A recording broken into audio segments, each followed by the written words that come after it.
rulings that impact non-parties since Marbury versus Madison, right? So you're not concerned about it? I'm not. I absolutely think that they can be abused, and well, they no, have wait a been minute, abused. wait a minute. You were very concerned about it just a couple of years ago. Yeah. You said in response to a nationwide injunction on the Biden FDA's mifepristone rules, and I quote, "This injunction's a travesty for principles of democracy, notions of judicial impartiality, and the rule of law." I think I've been consistent today. That was issued by Judge Kaczmarek in a single judge division. They're a problem. Those are a problem. With him personally? Wait, no. So your testimony is if it's issued by Judge Kaczmarek, it's bad? No, sir. It's personal? That is not my testimony. Is the problem with the injunction? You were criticizing the universal injunction issued by a judge in a single judge division. I've been very clear today that those are a problem. By a Republican judge in a Republican division, then it's bad. No, Senator. Otherwise, it's fine. No, Senator. I think that single judge divisions What is the are a problem. principal difference? I'm looking for a principle. I understand you hate the president. I understand you love all of these rulings against him. You and I both know that's not a principle. You're a lawyer. What's the principle that divides when issuing a nationwide injunction is okay when it's not? When the Biden administration was subject to nationwide injunctions, you said that they were travesties for the principle of democracy. You didn't say the referral to Judge Kaczmarek was a travesty. You said his injunction was a travesty for principles of democracy. Yeah. So, in other words, the translation is just you didn't like the outcome. Is that right? What's up, everyone? Welcome back to the channel. Listen, what you just saw in that snippet is exactly why Senator Josh Hawley stands out every single time he steps into a hearing room. The man is sharp, consistent, and fearless. And in this particular exchange, he exposes something a lot of people pretend not to see: the double standards that creep into our legal system when politics gets involved. This hearing isn't just about law or procedure. It's about whether the rules change depending on who's in power. And Hawley, he is not letting that slide. Today, I'm reacting to the full moment where Senator Hawley absolutely presses Professor Shaw to the wall, asking one simple question: what is the principle? And the fact that no clear answer ever came out says more than anything else in this hearing. If you want more honest breakdowns like this, make sure you hit that like button, subscribe, and turn on post notifications so you don't miss any of my reactions. All right, G, let's watch the full exchange and then I'll break it down. Thank you. Senator Hawley. Thank you very much, Mr. Chairman. Mr. Chairman, it's great to have this hearing. Thanks for calling it. Thanks to all of our witnesses for being here. Professor Shaw, nice to see you again. Let me just start with you, if I could, Professor Shaw. You talked about the fact that there have been lots of rulings against the Trump administration. That's absolutely statistically true. I disagree with almost all of them. In fact, I think all of them. But the issue of this hearing really isn't the rulings, is it? It's the remedies. Would you agree? And those are distinct things. You may think that the ruling is quite correct, but that's actually not what we're talking about here today. We could have a hearing on that. Maybe we should. But we're talking today about the remedy. And the question is a remedy that binds parties who are not before the court, is that an appropriate thing? I mean, aren't you concerned about judges binding non-parties in their remedies? You may love the ruling, but even if you do, don't you think it's a little bit anomalous for courts to be going out there and binding parties who are not before them? I mean, is that something we want to encourage?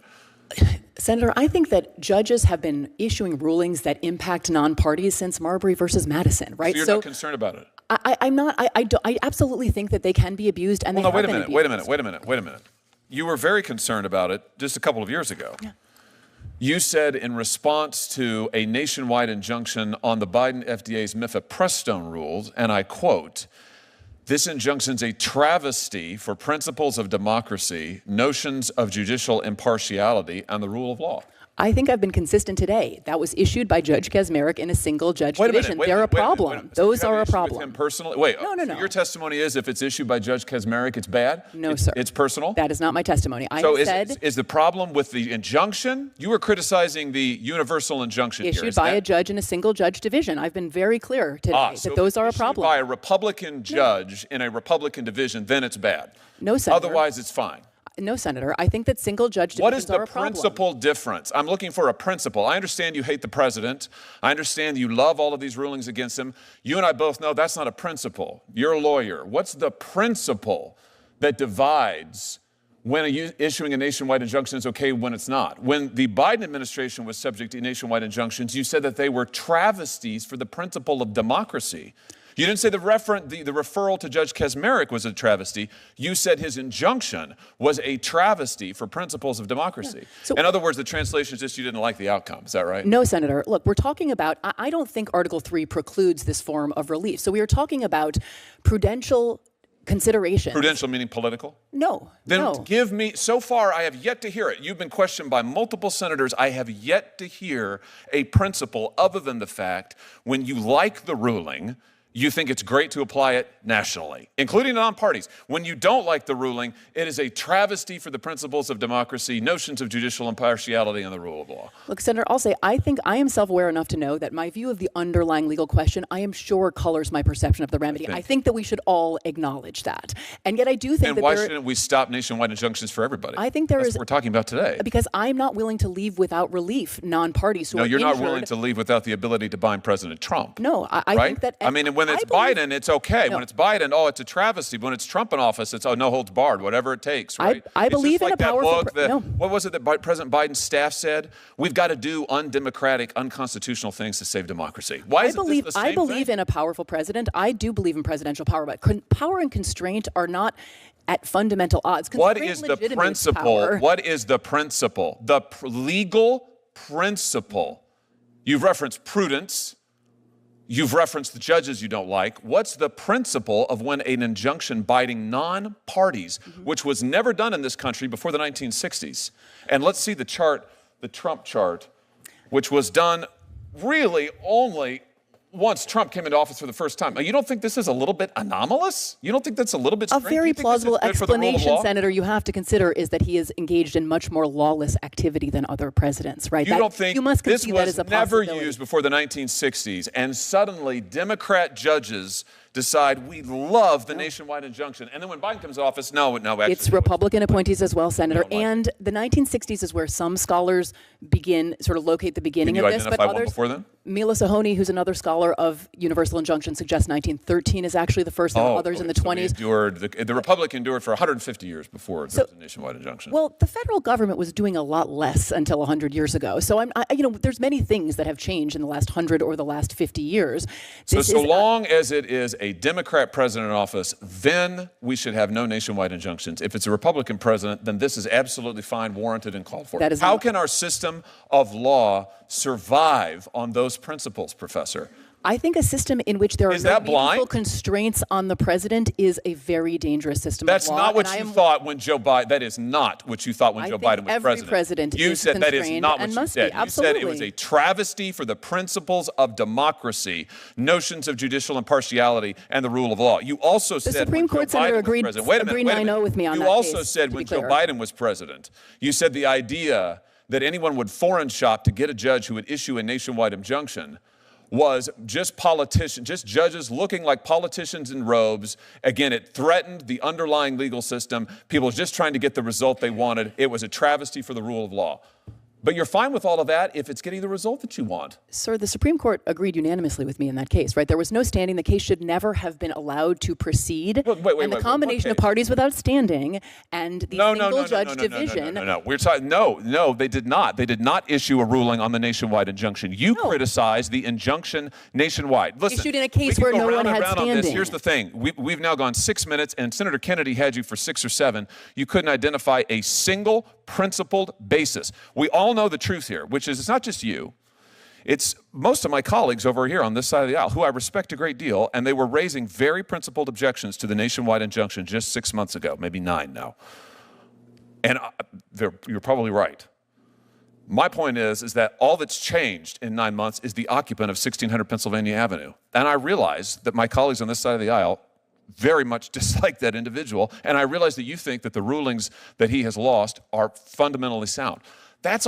We might grant all of that. I disagree with all of that, but we can put that to one side. The question we're talking about here is, should judges, single judges, district court judges, be able to bind non-parties who are not in front of them? And you used to say no, now you say yes. Let's be consistent. I would just suggest to you our system of government cannot survive if it's going to be politics all the way down. Thank you, Mr. Chairman. Can I briefly respond? Sure. I mean, you invoked democracy a couple of times there, Senator. Judges are part of our system of democracy. Democracy is not as simple as majority rule. Judges have always served something of a You would have it be as simple as function. majority rule. When you get the majority you like, you're for the nationwide injunction. When you don't, you're not. Senator Blumenthal. Thank you, Mr. Chairman. I'm going to give you the opportunity that I often found absolutely precious when I was arguing before panel judges and couldn't get my answer. All right.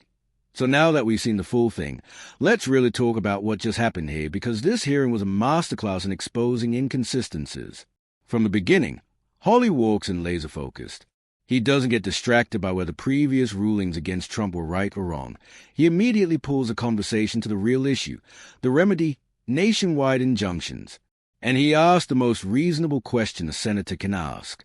Should a single judge be allowed to bind people who are not part of a case? It's a huge power, one that wasn't used for most American history, and Hawley is absolutely right to question why it suddenly exploded during the Trump years. Then he turns to Professor Shaw, and this is where the hearing gets intense. Because Shaw has a record, he previously blasted nationwide injunctions when they were used against the Biden administration. He called them a travesty, a threat to democracy, and even accused judges of looking like politicians in robes. But today, suddenly the tune changes, and Hawley calls it out directly. He doesn't sugarcoat it. He doesn't let it slip. He holds Shaw to his own words, word for word. Hawley asks again and again, what is the principle? What is a consistent legal standard? And what do we get? Not a principle, not a rule, just explanations, justifications, and political shade dressed up as academic reasoning. And that's Hawley's entire point. He exposes a real problem. When Biden is president, nationwide injunctions are undemocratic. When Trump is president, they suddenly become necessary. That's not law. That's politics wearing a judge's robe. Hawley keeps pressing, and you can see the frustration on Shaw's face when he finally admits that his views may be colored by how he sees the underlying legal question. Bro, that is exactly the issue. A legal remedy should not depend on political feelings. Principles don't shift because the White House changes hands. And Hawley refuses to let him dodge that. Then Hawley drops the historical facts. Nationwide injunctions barely existed before the 1960s. They exploded during Trump's presidency. And the timing is not a coincidence. This is why Hawley stands out. He doesn't just throw political punches. He brings evidence, history, and consistency to the table. His closing statement is honestly the most important part. Our system of government cannot survive if it's politics all the way down. And that is the truth.